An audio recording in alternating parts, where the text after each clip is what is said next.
in that day I will answer, declares the Lord. I will answer the heavens, and they shall answer the earth, and the earth shall answer the grain and the wine and the oil, and they shall answer Jezreel, and I will sow her for myself in the land, and I will have mercy on no mercy, and I will say to not my people, you are my people, and he shall say, you are my God.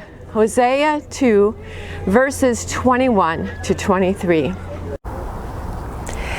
Have you ever thought, how could God ever love me after what I've done? This week we're going to discover how God's relentless love answers that question. And it all starts with Jezreel.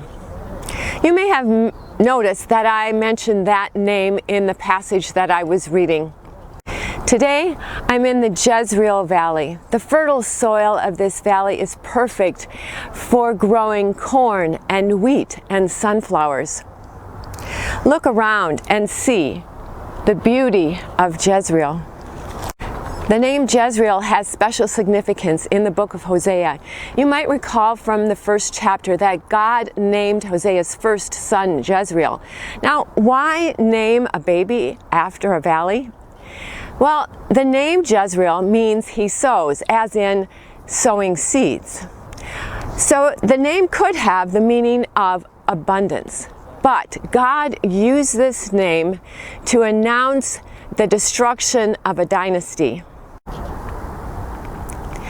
You see, this valley became home to some horrific bloodshed. It started with King Ahab. Wicked King Ahab saw his neighbor Naboth's fertile vineyard, and he wanted it. In fact, he wanted it so much that he tried to buy it from Naboth, but Naboth refused. And so King Ahab killed Naboth in order to get the vineyard. This displeased God very much, and so he anointed a new king, King Jehu. King Jehu was worried about keeping the crown on his head, and so he killed all of Ahab's 70 sons and all of Ahab's supporters. This also displeased God, and so now in Hosea, God is announcing the destruction of King Jehu's dynasty by naming Hosea's son Jezreel. The name Jezreel, along with the names of Jezreel's siblings, No Mercy and Not My People, announce the coming destruction of Israel. At the end of the first chapter of Hosea, we wonder if there's any hope for Israel. And the second chapter also starts out with some dire news. Hosea outlines all of the charges that God has against the people of Israel. They have played the whore, going after other lovers like Baal and Ashtaroth, the pagan gods of fertility. They have forgotten Yahweh. They don't even remember that He is the one who gives them blessings. They give all the credit to their false lovers, their false gods. When we read these charges, it sounds like God is fed up and finished with this relationship. But just when we think God is ready to serve the divorce papers, He says, "Therefore, behold, I will allure her and bring her into the wilderness and speak tenderly to her. And in that day, declares the Lord, you will call me my husband, and no longer will you call me my Baal. And I will betroth you to me forever.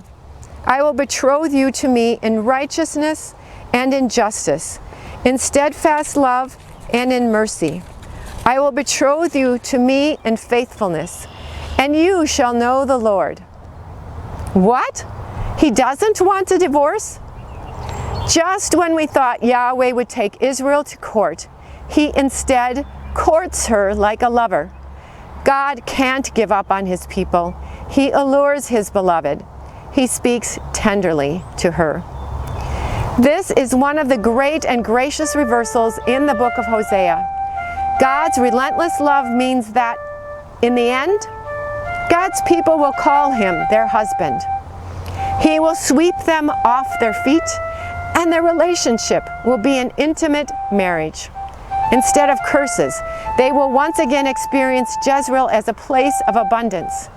Instead of having no mercy, they will experience God's grace. Instead of living as not my people, they will once again belong to Yahweh. We can also experience this good news. We've all done wrong. We all deserve to have the book thrown at us. But because of Jesus' death and resurrection, God extends mercy instead of judgment. God invites each one of us to call out to Him, my husband, and open our hearts to intimacy with Him.